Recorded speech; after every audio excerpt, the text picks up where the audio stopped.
రాష్ట్ర వ్యాప్తంగానే కాదు, దేశవ్యాప్తంగా కూడా మొత్తం డిజిటల్ విప్లవమే నడుస్తుంది. ముందే చెప్పారు మోడీ గారు డిజిటల్ ఇండియా అనేది. అందులో భాగంగానే మొన్నటి వరకు ఓకే ఫైబర్ నెట్ లాంటివి ఆంధ్రప్రదేశ్లో ఎంతవరకు ప్రజలకు ఉపయోగపడ్డాయి ఒక టైంలో. తర్వాత ఫైబర్ నెట్లో ఒక భారీ కుంభకోణం అనే అంశాన్ని తెర మీద తీసుకొచ్చారు. మళ్ళీ ఇప్పుడు ఇంటింటికి ఒక హై స్పీడ్ ఇంటర్నెట్ పేరుతో, అది కూడా ప్రతి గ్రామీణ ప్రాంతాల్లో ప్రధానంగా ఒక కొత్త కాన్సెప్ట్ అయితే తీసుకొస్తున్నారు. ఫైనల్గా వీళ్ళు చెప్తుంది ఒకటే, 1 ఫ్యామిలీ 1 AI ఎక్స్పర్ట్ అంట. ఈ విధానాన్ని కూడా తీసుకురాబోతున్నారు. అంటే ఇందులో ఫైబర్ నెట్ వ్యవస్థని వైసీపీఏ ధ్వంసం చేసిందని వీళ్ళు, లేదు ఫైబర్ నెట్లో ఒక భారీ కుంభకోణం జరిగిందని వాళ్ళు. ఆరోపణల నేపథ్యంలో ఇప్పుడు అది ఏం జరిగింది ఏంటి అనేది మొత్తం ఆ గొడవ అయితే అలాగే ఉంది, ఇంకా తేలలేదు. ఇప్పుడు దీని ద్వారా ఏం జరగబోతుంది? నిజంగా డిజిటల్ విప్లవమా, లేదంటే ఇందులో కూడా కుంభకోణాలు తెర మీద తీసుకొస్తారా? ప్రస్తుతం ఉన్న పరిస్థితుల్లో ఎంతవరకు వీటి అవసరం? దీన్ని ఆంధ్రప్రదేశ్ ప్రభుత్వం కూడా తన మార్కు తన క్రెడిట్గా ఏమైనా చెప్పుకునే ప్రయత్నం చేస్తుందా? ఇదే అంశం మీద చర్చించే ప్రయత్నం చేద్దాం. సరే, ఇంటర్నెట్ అనేది ఇప్పుడు కామన్ అయిపోయింది. ఇంటర్నెట్ లేకపోతే మనిషి బతకలేని పరిస్థితి ఉంది. ఓకే, గ్రామీణ ప్రాంతాలు కొన్ని అయితే దూరంగా ఉన్నాయి ఇంటర్నెట్కి, కానీ ఇప్పుడు దీని ద్వారా మరొక డిజిటల్ విప్లవం రాబోతుంది, తీసుకురాబోతున్నాం అంటున్నారు చంద్రబాబు నాయుడు గారు. అయితే దీన్ని ఆ కోణంలోనే చూడాలా? ఫైబర్ నెట్ లాంటివి ఉన్న వ్యవస్థలను చూసినప్పుడు దీంతో ఏమన్నా కంపేర్ చేస్తే ఇందులో కూడా అటువంటిది ఏమైనా జరుగుద్దా? ఎలా చూడాలి ఓవరాల్ గేమ్స్? ఇది క్రెడిట్ చౌర్యం అని చెప్పాలి. రైట్, రాష్ట్రంలో బాబు గారు పెడుతున్నారు, బాగానే ఉంది. కానీ ఇష్యూ ఏంటంటే ఇదివరకు ఫైబర్ నెట్ కూడా కేంద్ర ప్రభుత్వ పైలట్ ప్రాజెక్ట్. అది మనకి ఒక అద్భుతమైన ఛాన్సు కూటమిలో ఉండటం వల్ల 2014లో వచ్చింది, ఇప్పుడు వస్తుంది. కానీ నోటికి వచ్చిన ముద్ద ఒకప్పుడు చంద్రబాబు గారు 2004కు ముందు అయితే కనుక అట్లాంటి ఆ పథకాలని బాగా వినియోగించి లైక్ డ్వాక్రా గ్రూపులు ఇట్లాంటివన్నీ తీసుకురావడం వల్లే కదా ఆయన సక్సెస్ అయింది. అలాంటి సిచ్యుయేషన్ నుంచి ఇప్పుడు సీన్ మారుతుంది. ఇప్పుడు జరుగుతున్నది ఏంటంటే సద్వినియోగం కాకుండా దుర్వినియోగం జరుగుతుంది. అంటే దుష్ప్రచారాలు లేకపోతే డైవర్షనల్ టాపిక్స్ నడుస్తున్నాయి. సరే, క్రెడిట్ ఎప్పుడు కూడా బాబు గారే క్లెయిమ్ చేసుకుంటారు. అప్పుడు డ్వాక్రా గ్రూపులు దేశవ్యాప్తంగా అమలు చేస్తే ఆంధ్రాలో సక్సెస్ఫుల్గా అమలు చేశామనేటటువంటి పాయింట్తో వెళ్తారు చంద్రబాబు. రైట్, ఆ క్రెడిట్ ఇవ్వడంలో తప్పేం లేదు. కొన్ని రాష్ట్రాలు సక్సెస్ అయినాయి, కొన్ని రాష్ట్రాలు ఫెయిల్ అయినాయి. గుజరాత్ సక్సెస్ అయింది అట్లా, కానీ గుజరాత్ ఇక్కడ చెప్పుకోం కదా, మన రాష్ట్రానికి మనం సక్సెస్ అయింది కాబట్టి చెప్పుకుంటాం, నడుస్తుంది.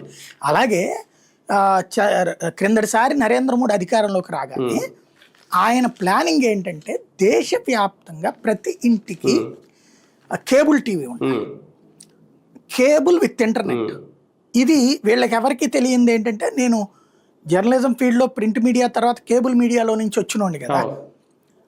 నేను కేబుల్ మీడియాలో సిటీ కేబుల్ 1996లో జాయిన్ అయ్యాను. నేను 2000 దాకా చేశాను. అప్పుడు తర్వాత 2000 to 2001 సి ఛానల్ కేబుల్ అప్పుడు కూడా. కాబట్టి కేబుల్లో దాదాపు 6 ఏళ్ల ఎక్స్పీరియన్స్ ఉంది. ఆ రోజుల్లో రామకృష్ణ గారు, సిటీ కేబుల్ రామకృష్ణ గారి ఆలోచన ఏంటంటే, ఇప్పుడున్న సెట్టాప్ బాక్స్ ఉంది కదా, అలాంటి ఒక సెట్టాప్ బాక్స్ ఇచ్చి ఫోను, ఇంటర్నెట్, టీవీ 3 కలిపి అనేది ఆయన ఆలోచన. ఆయన ప్రాణాలు కోల్పోయారు కానీ ఒక దరిద్రుడి కారణంగా. బట్ ఆయనకున్నంతటి నాలెడ్జ్ మళ్ళీ ఎవరికి రాలా, ఇన్నేళ్ళు పట్టింది అదంతా ప్లానింగ్. ఆయన ఆ రోజున డిజైన్ చేశారు. అది ఇంకొక ఏడాదిలోపు ఇంప్లిమెంట్ అయ్యి ఉంటే ఇవాళ దేశవ్యాప్తంగా 10 ఏళ్ల క్రితం వచ్చేసి ఉండేది విప్లవం. 15 ఏళ్ల క్రితం. ఆయన ఎప్పుడో చనిపోయింది 97, 98 ఆ టైంలో కదా. అప్పటి లెక్క చూసుకుంటే అది 2000 నాటికి వచ్చేసి ఉండేది. 25 ఏళ్ళు పట్టేది కాదు. ఒక వ్యక్తిని మనం కోల్పోతే ఎంత నష్టపోతామనడానికి సాక్ష్యం అన్నమాట. ఆ రోజుల్లో ఆయన కనిపెట్టారు, ఒక ఫోను, ఇంటర్నెట్ ప్లస్ టీవీ 3.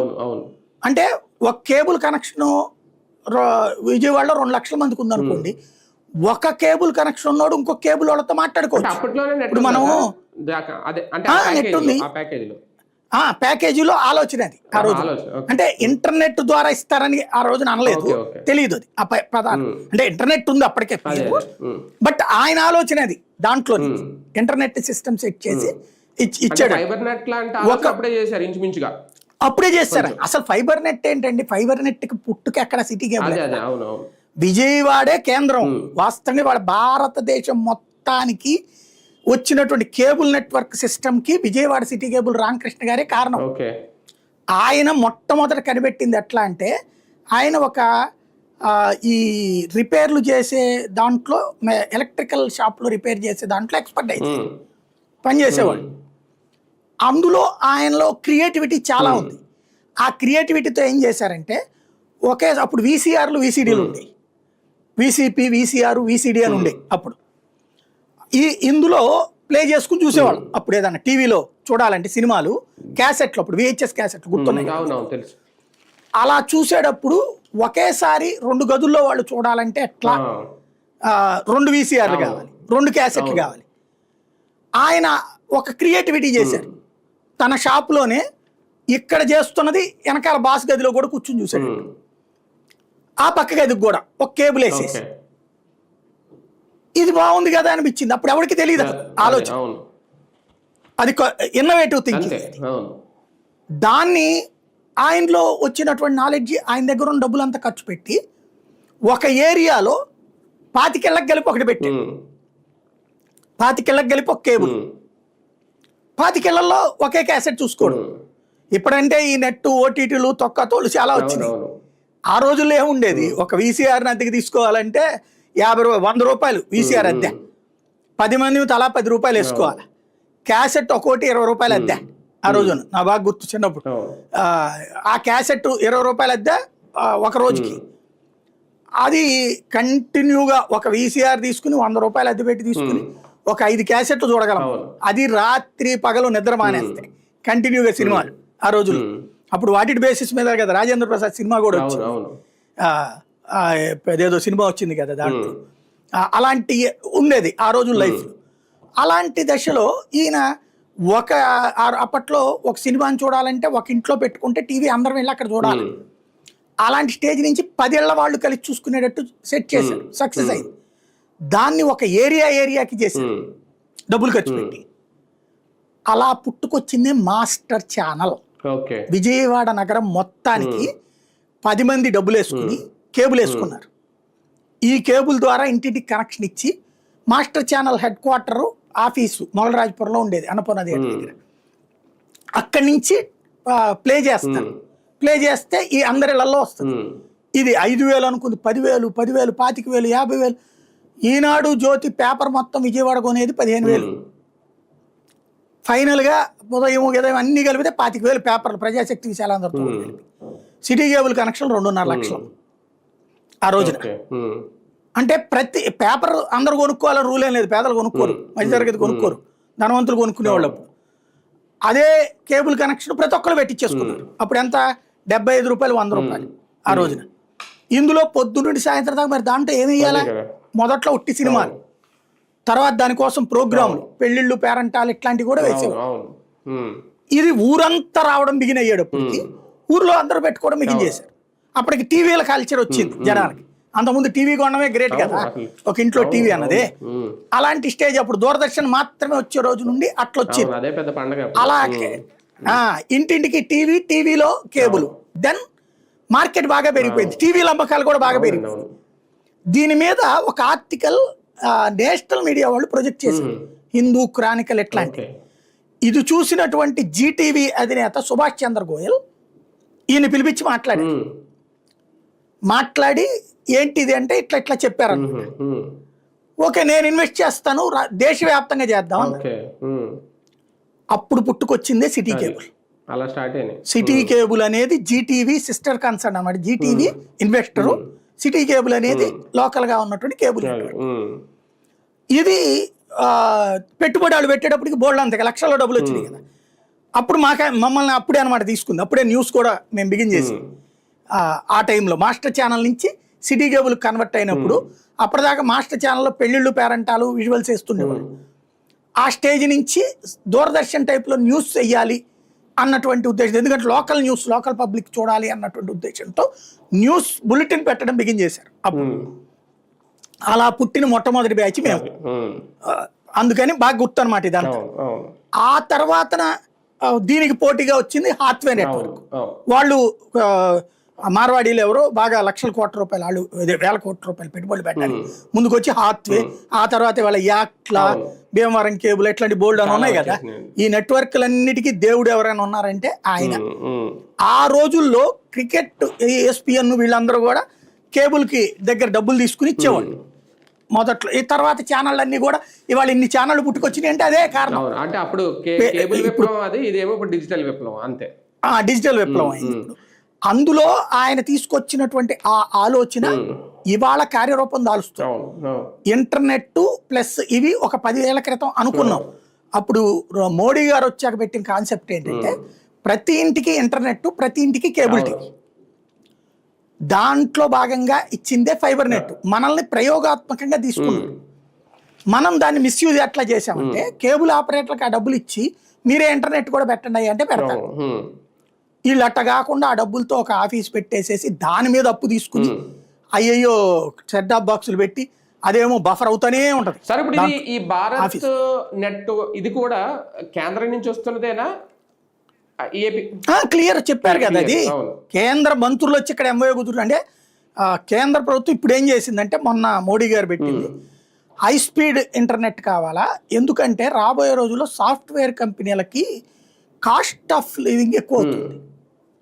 అంటే మనం సాఫ్ట్వేర్ ఇంజనీర్లు జీతాలు ఎందుకు ఎక్కువ ఇవ్వాల్సి వస్తుంది?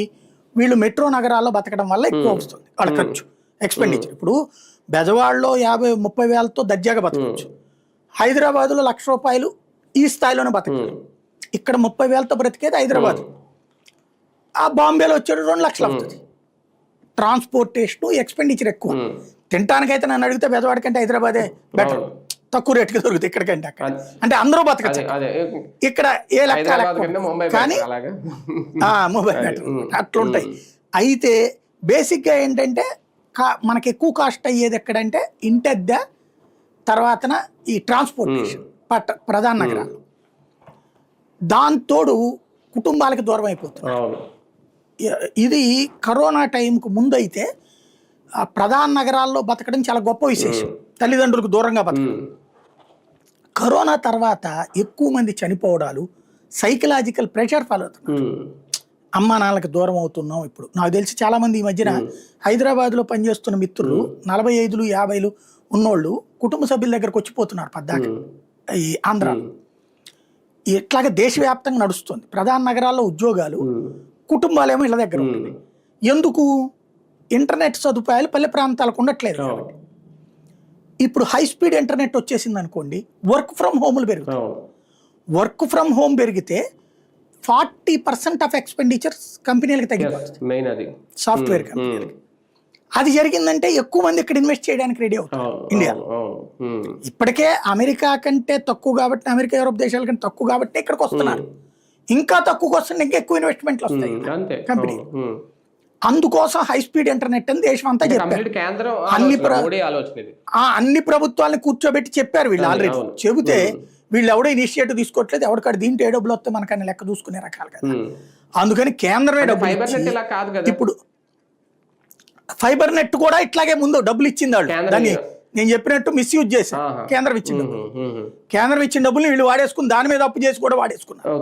జనాల చేత కూడా అప్పు చేసి. అనేది ఇది కంప్లీట్ ఈ ప్రాజెక్ట్ మొత్తం కేంద్రాన్ని ఇస్తారు. ఇది ఫైబర్ నెట్ అనేది ఆంధ్రప్రదేశ్ ఫైబర్ నెట్ కూడా కేంద్రాందేనండి కంప్లీట్ గా. వీళ్ళు దాన్ని మిస్లీడ్ చేశారు, చెడగొట్టి. ఇది కూడా ఇందులో కూడా ఎస్పీవి అని వీళ్ళేదో స్పెషల్ పర్పస్.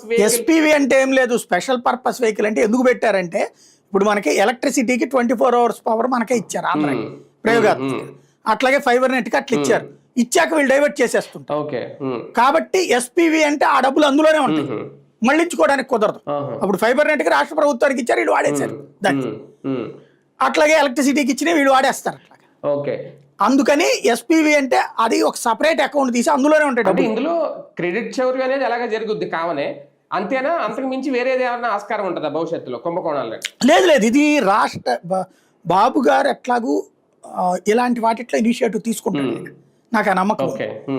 గ్రామీణ ప్రాంతాల్లో ఇంటర్నెట్ సేవలకి ఇప్పుడు ఆల్రెడీ ఉన్నోళ్ళు కానీ వీళ్ళు దీన్ని దుర్వినియోగం చేయకుండా ఉంటే బెటర్. ఎందుకంటే ఇదివరకు కేబుల్ నెట్వర్క్లు, ఈ ఫైబర్ నెట్ వచ్చాక కేబుల్ ఆపరేటర్లను వేధించి వాళ్ళ నుండి 10% కలెక్షన్స్ లాగా, అట్లాగే ఇప్పుడు ఇంటర్నెట్ వాళ్ళని ఏడిపించకుండా వాళ్ళకే వీళ్ళు కొంత డబ్బులు ఇచ్చి వాళ్ళ చేతనే హై స్పీడ్ ఇప్పిస్తే ఇప్పుడున్న సర్వీస్ ప్రొవైడర్ల ద్వారానే.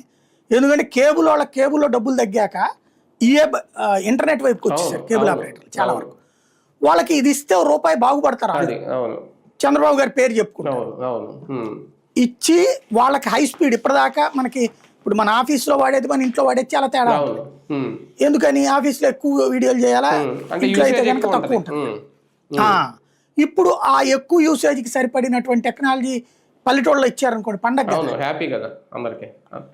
అది ఆ దిశగా కేంద్రం అడుగులు వేస్తుంది. ఇది గ్రామీణ ఆర్థిక వ్యవస్థకు ఊతమండి. అవునా. ఇప్పుడు నేను నా హైదరాబాద్లో చూసా, మన సోషల్ మీడియాలో వస్తుంటది, మీరు చూస్తూ ఉండండి. చాలా మంది గృహిణులు అదేది క్లౌడ్ కిచెన్ పెట్టేస్తున్నారు. ఎందుకని? ఇప్పుడు ఆ హోటల్ తిండి తినలేక చేస్తున్నారు, అలాగని ఇంట్లో వండుకుని తినలేక చేస్తున్నారు. అలాంటి వాళ్ళు కాబట్టి కాస్త వంట వచ్చిన ఆంటీ నాది ఇట్లాగే నేను వండుతానని చెప్పేసి కాస్త మంచి వంటలు తీసి పెడుతుంది, ఆర్డర్ ఇస్తున్నారు. ఆ దగ్గరలో 5-6 కిలోమీటర్లు ఇప్పుడు ర్యాపిడోలు వచ్చేసి ఈజీగా బుక్ చేసి పంపించేస్తున్నారు. రకాలు వచ్చినాయి. అవును. అట్లాగా పల్లెటూళ్ళలో అంటే ఇవాళ ఒక రకంగా చెప్పాలంటే బట్టల దగ్గర నుంచి, నగల దగ్గర నుంచి, దాన్ని ఏమిటి చిన్న చిన్న ఆయుర్వేద వైద్యాల దగ్గర నుంచి ఇవన్నీ సోషల్ మీడియా ద్వారా విపరీతమైన బిజినెస్లు జరిగిపోతాయి. ఫేస్బుక్, ఇన్స్టాల్ వీటి ద్వారా అదే ఎన్నో కోట్ల మంది ఉపాధి పొందుతారు. ఇప్పుడు ఇది పల్లె ప్రాంతాల్లో ఉన్నటువంటి రైతులు, ఇప్పుడు ఫర్ ఎగ్జాంపుల్ ఓ పల్లెటూరులో టమోటాలు నా దగ్గర ఎవడు కొంటలేదు, 10 రూపాయలు ఉందని ఆయన పెట్టాడు, మనకిక్కడ 50 రూపాయలు అవుతుంది, నాకు పంపించాయా 10 కిలోలు, ఆటోలో వేసి పంపించి నేను డబ్బులు ఇస్తానని చెప్తాం కదా రేపు. పల్లె ప్రాంతాలని మిగతా సమాజానికి అనుసరణ ఇప్పటికీ చేస్తున్నారు కొంతమంది, ఇంకా భారీగా పెరుగుతుంది. మంచి ఉపాధి కూడా.